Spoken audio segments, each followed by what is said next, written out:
일하다 보면 지식과 정보를 대할 때가 많이 있습니다. 그런데 지식과 정보는 부족하거나 불완전한 형태일 때가 많습니다. 예를 들면 회사에서는 경쟁사 정보가 부족한 정보의 대표적인 예입니다. 개발 중인 기술 정보도 부족한 경우가 많습니다. 개인 생활에서도 관심 분야의 지식이 부족한 경우가 많습니다.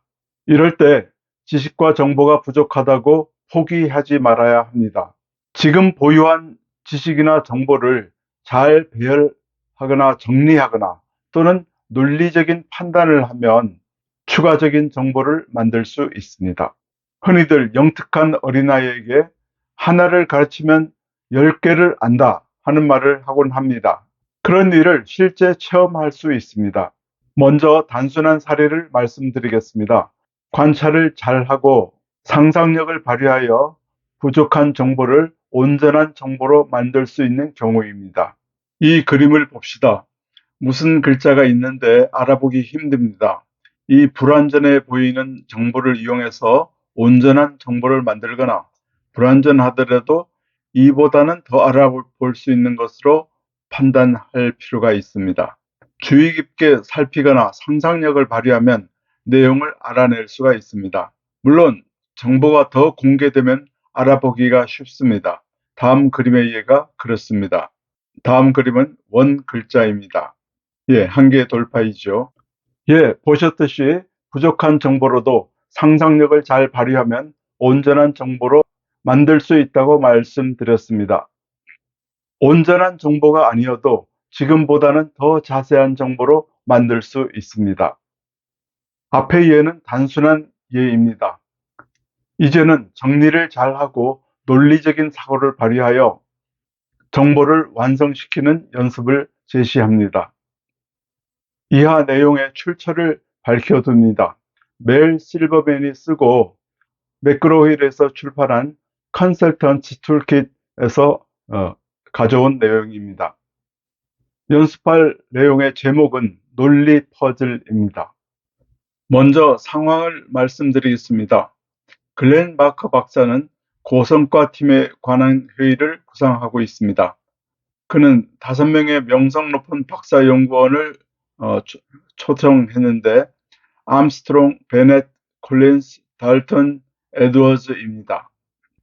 그들은 경영학과, 인류학과, 사회학과, 심리학과, 정치학과 교수들입니다. 각각 MIT, 스탠포드, 예일, 하버드, 프린스턴 등 5개 대학교 소속인 이들은 목표 설정, 갈등 해소, 신뢰 구축, 의사결정, 팀원의 다양성의 효과 등에 관한 최근의 발견점을 주제로 프레젠테이션을 하기로 되어 있습니다. 이제 이 5명의 연구원의 소속 학과, 대학교 담당 주제를 알아맞추는 과제입니다. 과제의 표는 아래와 같습니다. 그런데 이 표만으로는 아무것도 할 수 없습니다. 그래서 다음에 질문과 답을 제시하였으니 이 정보를 이용하여 표를 완성하는 과제입니다. 여기 11개의 질문과 답이 있습니다. 앞의 과제표는 15개의 칸을 메꿔야 하는데 여기 답은 11개의 yes와 no로만 되어 있어 정보가 턱없이 부족합니다. 그래서 해결을 위한 서식을 다음에 제공하였습니다. 이 매트릭스로 구성된 표에 앞의 질문과 답에 제시된 내용을 표시하는 게 제1차 작업입니다. 표시하기 전에 이 매트릭스의 내용에 대해서 한 가지 말씀드리겠습니다. 붉은색으로 표시한 부분은 앞에서 말한 과제라고 말한 표와 동일한 내용입니다. 그러니까 이 부분을 다 채우면 과제가 해결이 됩니다. 질문과 답지에 있는 정보를 매트릭스에서 해당하는 위치에 넣습니다. 확실한 no일 경우에는 X를 사용하고 확실한 yes에는 O를 나타냅니다. 이때 굵은 선 안의 한 박스에서는 O를 하나 찍었을 경우에 상하 좌우로 같은 줄에 있는 나머지 4개의 셀에는 X를 표하면 됩니다. 이해를 돕기 위해서 처음 2개의 질문과 답에 대해서는 표시를 해 보겠습니다. 질문과 답을 보니 1번은 콜린스는 갈등 해소에 관한 프레젠테이션을 합니까? 라는 질문의 답은 yes이고 2번은 암스트롱은 정치학과입니까에 대해 대답은 no입니다. 1번 내용을 표시해 보겠습니다. 그림과 같이 콜린스와 갈등 해소가 만나는 셀에 O표를 합니다. 그러면 O표의 가로 세로 줄 나머지는 X가 됩니다. 그림과 같이 말이죠. 다음 2번 질문과 답도 처리해 봅시다. 암스트롱은 정치학과가 아니니까 그림과 같이 표시합니다. 이렇게 질문과 답을 매트릭스에 모두 옮기면 그림과 같이 됩니다. 빈칸이 많습니다. 이제 이 빈칸을 채우려면 어떻게 해야 할까요? 아래쪽 부분을 보시기 바랍니다. 여기에 있는 약간의 데이터는 쓸모없는 데이터가 아니고 관련이 있는 데이터입니다.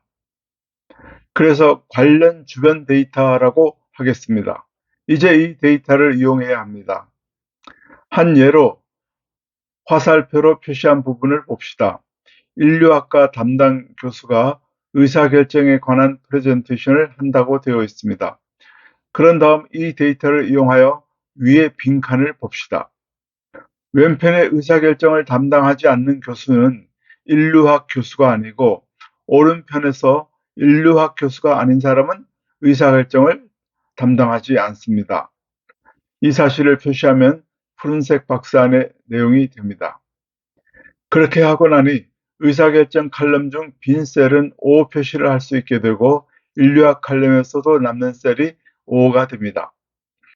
그에 따라서 가로 방향에는 X 표시도 할 수 있습니다. 이런 방법으로 아래의 주변 정보들을 이용하여 위의 빈 셀을 채울 수 있습니다. 이렇게 아래의 주변 정보들 중 나머지 O표 3개를 마저 이용하니 4개의 빈 셀이 남습니다.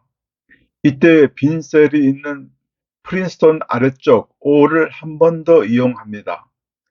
프린스턴 교수가 사회학 담당 교수라고 되어 있습니다.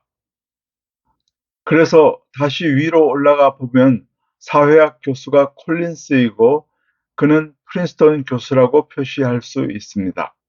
그러면 나머지는 확정됩니다. 이렇게 전체가 완성되었습니다. 지금까지 보았듯이 부족해 보이는 적은 양의 정보로 필요한 정보를 만들어냈습니다.